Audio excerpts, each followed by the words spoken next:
I'm Brianna Belsky, and I'm a senior on the women's soccer team. I would like to thank all of our current PEF members for your support of the Bears Club. Your contributions have made it possible for me and other student athletes here at Lenoir-Rhyne to fulfill our dreams of participating in intercollegiate athletics. If you are not currently a Bears Club member, I hope you will take this opportunity to join our team today. Thanks again for your support, and go Bears!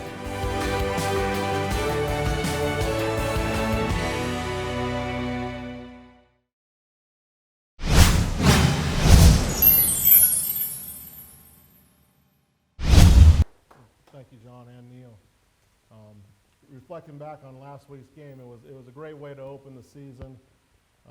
Anytime you can go on the road, a 9-hour bus trip, top 25 team, a traditional power like Westchester, and come out with a 41-28 victory. It was really above and beyond what we possibly could have expected. I thought we played well for 3 quarters in all 3 phases. I'll start with speaking to the offensive side of the ball. Joe Ray and Dale Howard up front. You talk about 2 seniors right there that anchor our offensive line, and as our offensive line goes, so goes our offensive unit. Those guys played exceptional football. They both graded high, perfect effort, perfect assignments. There's some technique things to fix, but those guys are playing at an extraordinarily high level, as we're accustomed to. I really think Dale Howard's tremendously improved from a year ago, and he's a force at center.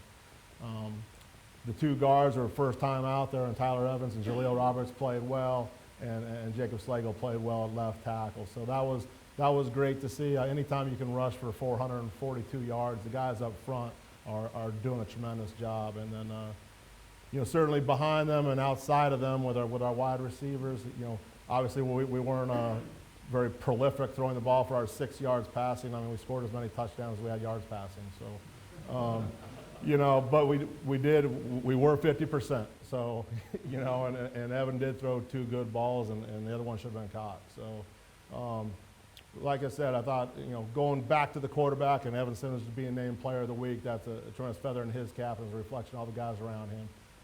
But Evan played a very clean football for the first start of the season. One of his first real start as a true starter here at Lenoir-Rhyne. And he operated very effectively in the first half. And then in the second half, we got to see what type of athleticism and speed he has when he broke out and declared. And he's hard to catch. Evan is fast, and he's more powerful than he looks. He's physical and fast and elusive and all the things you'd like a guy to be in our system. So he's a breakaway threat, and I think you can see there's some other breakaway threats when you look at our slot backs with Calvin Edwards had the long run down the sideline there in the first half for a 72-yard touchdown. You saw Tristan Ivory break free for a couple touchdowns, and James Phillips did well in the limited touches he had. So our slot backs, are putting themselves nicely. At B-back, I was really encouraged with the play. Michael Patrick, we moved back in there, been playing slot a year ago, moved Michael to B, and he's a team captain, a real leader for us. And he played a whale of a game at B-back and did a tremendous job with not only with the ball in his hands, as a blocker when the ball was not in his hands. And then a real coup for us was the play of Kevin Eckel. Kevin's been sitting out for a couple of years. He was injured early last season with reconstructive knee surgery.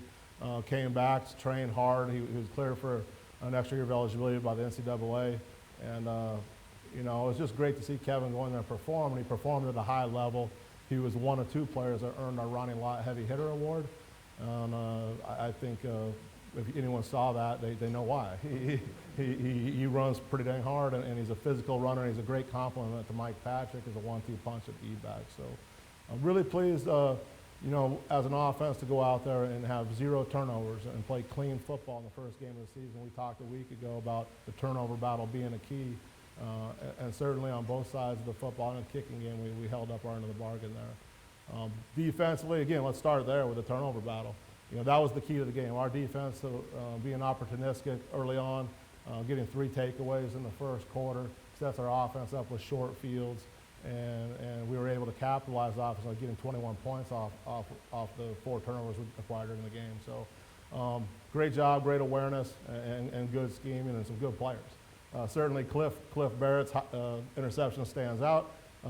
It's pretty neat when you get a guy that's makes the Sports Center top 10 on the play of the day. That's great exposure, not only for Cliff, but for our university and for our football program to be on a national stage, and that's pretty special. When you see Lenoir-Rhyne in bold print, across that jersey on ESPN, that's a special deal for all of us. So Chris Shaver had another interception at safety. I think that's 3 games in a row. Dave Meckel last year, he's had an interception. And Kyle Duggar showed what type of ball skills he has. We have some, when you look at Cliff and Kyle, we have some big, although relatively inexperienced, some big physical, rangy corners with great ball skills, tremendous ball skills. And C.J. Cody played well. Those 3 guys at corner are dang good football players. And then you put Kincaid and Schaefer on the back end, and we're pretty salty back there. Jordan Forney is really the leader as far as the linebacking crew. Both Jordan and Rodney Singleton have a ton of experience. Obviously, Rodney's an all-conference player, and those guys, again, they played well. I think they would both say they maybe could do 1 or 2 things a little better, as everyone else on the team can do. So anytime you win by that type of margin and play that type of game, when you come back and watch the tape, it's never as good as you thought it was. And on the flip side, sometimes you play poorly and might not win. It's really never as bad as you think it was. So we're fortunate to come out of that victory and then have a bunch of things show up on tape that we need to get cleaned up coming into this next game against North Greenville. Looking at the kicking game, I thought Mikey DeStevens did a tremendous job as our punter. He punted for over a 42-yard net. I think it might have been 43.2, and he placed the ball extraordinarily well. I mean, we punted 5 times and gave up 9 return yards. So that's a super job of placing it and covering it in the punt game and protecting it certainly. Drayton Clean has done a heck of a job throughout his career being our long snapper, and sometimes our long snappers and short snappers don't get the credit that they deserve. That job's a lot harder than it looks. So they've done well. They've done well, and they continue to do well. We did have 1 botched PAT attempt, which we need to get that cleaned up and be 100% in our battery every week. Hunter Harris did a nice job kicking off. Hunter gets great hang time on his kickoffs, great placement as well, and our coverage team. We gave up 1 significant return, but by and large, we kicked it well and hung it up in the air and covered well.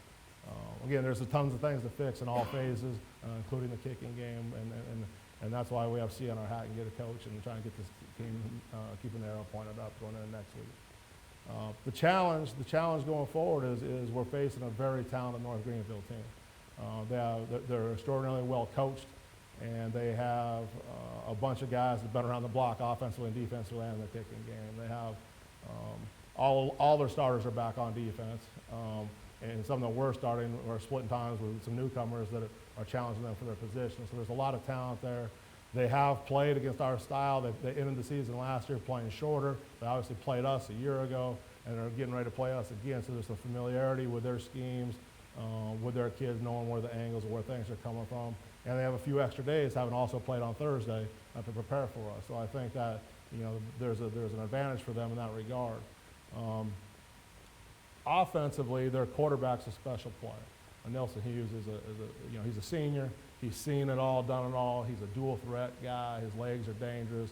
He can throw it, and they got some exciting receivers. All exciting if you're for them, more nightmarish if you're for us. They got some talented guys to throw the ball around too. Like I said, they do a nice job in their pass protection. They got 2 or 3 backs they're rotating through that are good players, and they're used to putting up numbers offensively. So I think they're a team that's very athletic. They run well. They know what to do. They have a good plan. And again, it's a huge challenge for us to go down to Tigerville and play a team that I really think is a top 25 type program.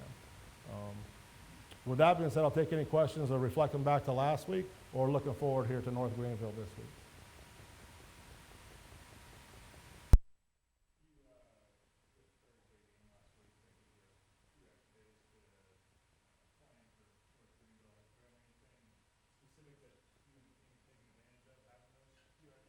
Well, I think the first thing is just, relative health. You get a few guys bumped and bruised in the course of a physical game like, playing against Westchester, and it helps to have a couple extra days of recovery. Certainly it helps with on that long bus trip home. We didn't get home Friday until, 8:30 in the morning. So, it helps in our recovery to have those extra days. And then these scratching your head, offensively and defensively, you have a few extra days, and as a coach, you say, well, we could do this and we could do that. and you got to be careful of pressing that envelope and trying to do too much. So I think we're going to do what we do. We know who we are. We know what our identity is offensively and defensively, and the challenge is to go play well against a good team. Did they also play with Thursday? They did. Yeah, they played North Greenville.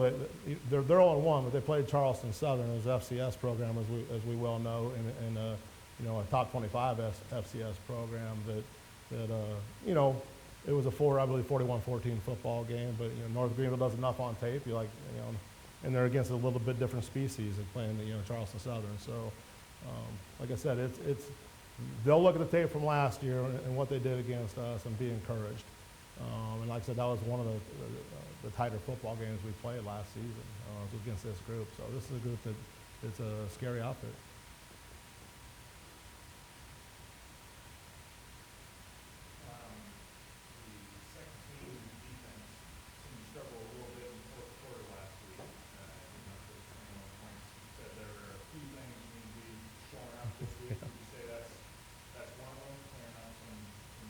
Well, we had a few assignment mistakes, and we had some technique mistakes, and anytime you have a significant lead like that, there's a challenge in the mental game as well, because guys start looking at the scoreboard, and we tell our guys, regardless, the scoreboard's a lie. It's a lie if it says you're up 35, and it's a lie if you're down 35. And we've all been to that movie before on both sides of it, so you can't be seduced by the scoreboard, and that's a challenge, particularly for a young football team. And we have a young football team. We don't have 11 seniors, and there's a bunch of guys that were playing out there last Thursday that never played college football before. And to their credit, they played well by and large. But again, in the fourth quarter, it was it'd be less than candid if we said we weren't a little disappointed in how some guys stepped in there and we let the ball over our heads in that situation. You should never let the ball over your head when you're up 30-some points. We got to play smarter and better football in all phases. But the good thing is some of those guys got out there and their eyes are this big. They never played college football before. It's moving fast, and they're on a big stage, and it's on TV, and they never played college football. And it's a great opportunity. We were fortunate to put ourselves in a place where some guys that have never played before got their feet wet and got a chance to get a little more comfortable out there. So the next time they're not just out of their mind.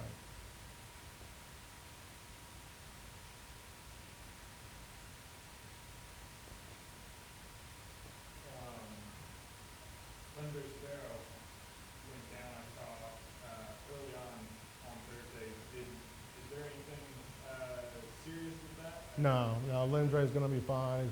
He has some bumps and bruises associated with some high collision contact there.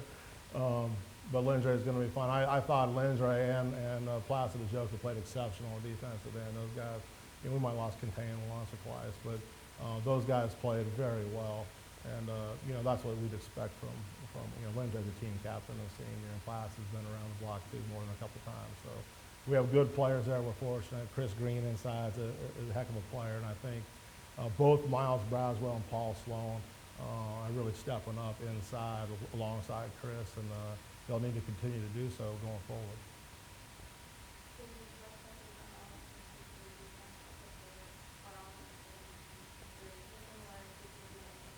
Well, I will say, we didn't get nearly what we expected from Westchester defensively. We practiced against a virtual cornucopia of looks because you never know what you're going to get in the opening game.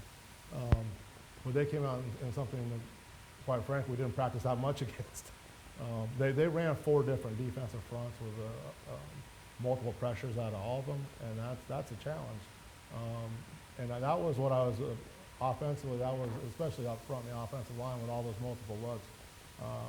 We graded high assignment-wise. Guys knew who to block and where to go and how to get there. And I was proud of the way we handled that.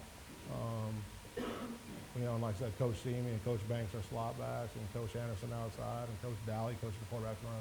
They did a great job getting our guys' eyes right and just getting things settled down. I thought at halftime having the extra, the delay, I thought really that played in our favor. We're used to that. It's not the first time that's happened in the course of a game for us, and it's not the first time it's happened in practice, quite frankly, through training camp. So our guys didn't freak out. I thought as a team, and to the coaching staff. We did a nice job making some adjustments, and I think the extra time actually helped us and recentered us. And our guys were excited to play coming out in that second half. If anyone was there, you can see we were a little charged up coming out of there and really played well in the third quarter.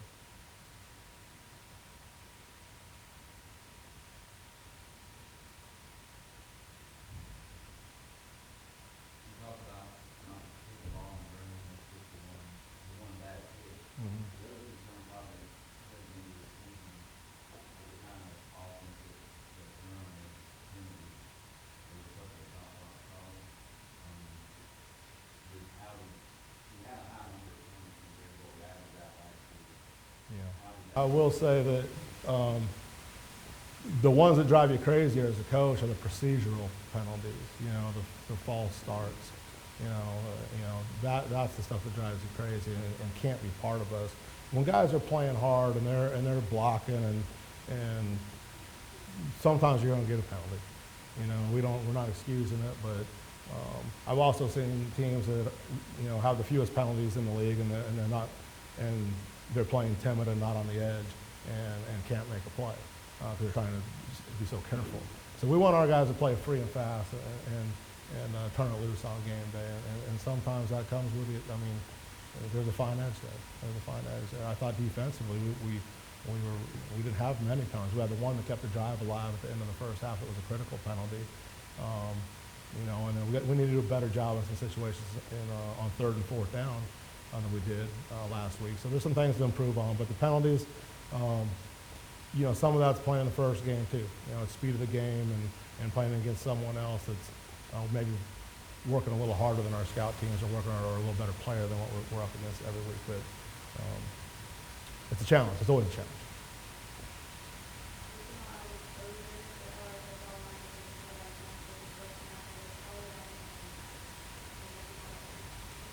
Well, they need not be, because if you get distracted, then you can get bit. We tell our players that praise and criticism, either one is poison. They're both going to kill you. So you have to ignore it all and not swallow it. So when you're doing well and everyone's patting you on the back, you don't believe it. You just watch the tape. There's plenty of things to fix. And when you're doing bad and everyone's criticizing, don't believe that either, because we know what type of team we're capable of having if that ever is the case. So again, we would try to ignore the noise, and focus on what the task at hand is and everyone doing their job. And if we do our job and do it well, then we have a great chance of succeeding. Can you go in one, two, or three key strengths that Ringo brings to the table that might challenge you guys this week specifically? Well, I think you start with I think their quarterback is a nightmare. I think that's he's the straw that stirs the drink for them offensively, and he's a talented player. And it's his legs and his arms, and he's a savvy veteran player, and he won't be rattled. He's very comfortable out there on the football field, and that always scares you because it doesn't matter. You play against a hot quarterback, and it doesn't matter what type of coverage you're in, they can find the guy usually. Thank you everyone for your attendance today and for Bear Nation out there. We look forward to this coming contest against North Greenville. It's quite a challenge to go on the road, play a quality North Greenville team that we know is going to be excited to meet us down in Tigerville. So again, great week last week. On to the next one. Excited about this opportunity. If you get a chance to travel down, it's not that far. You get there on one tank of gas. Go Bears.